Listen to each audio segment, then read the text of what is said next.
The best way to drink tea.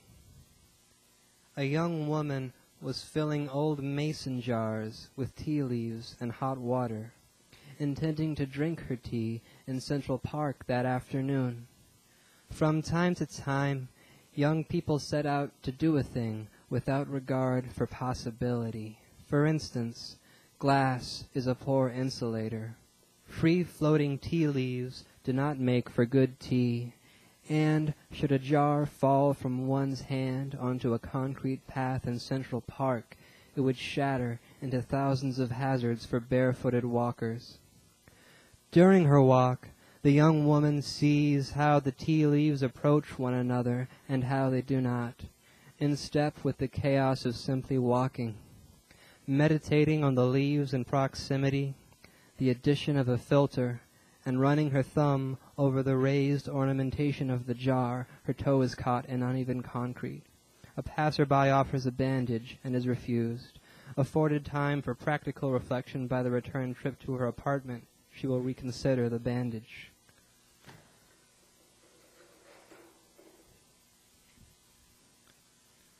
Subtle changes in diet suggest to family members that a man whose pants are sized improperly is experiencing intense personal difficulty.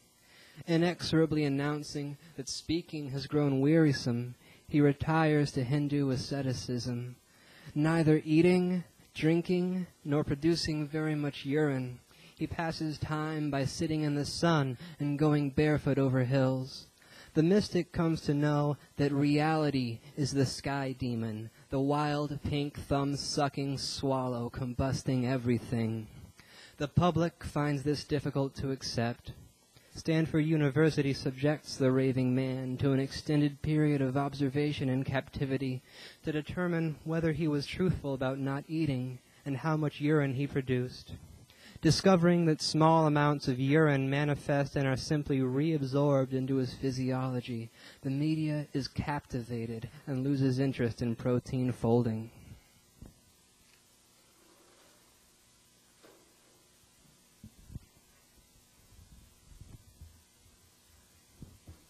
A story claims that a very important Chinese man discovered tea while drinking from a cup of almost boiling water which was contaminated by a wind-blown leaf through happenstance. Tentatively sipping on the scalding water despite wild debris, he comes to a decision. I will explore this as an alternative to boiled water. Following matter-of-factly from other instances of things falling into one another, tea is exposed for its many benefits and set apart from heated water. This wisdom is passed from father to son, mother to daughter, by countless generations of distinguished gentry.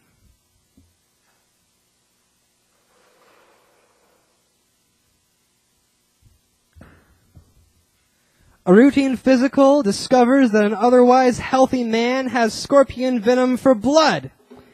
He will never belong to the great society, nor be suitable as an organ donor.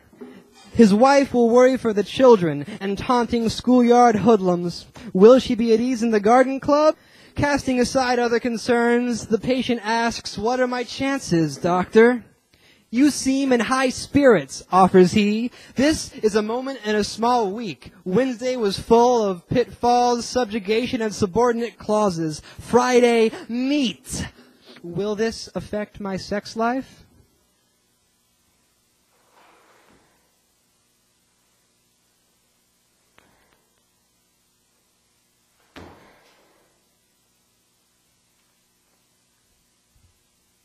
At some point, after nothing, a star that had not existed exploded into countless particles and solid debris that eventually settled into a clump which bathed itself in water, also resultant from the aforementioned explosion, or another like it.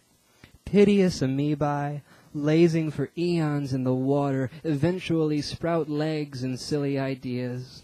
Surely, they posit, some better being will come to set things right and spend centuries acting upon one another.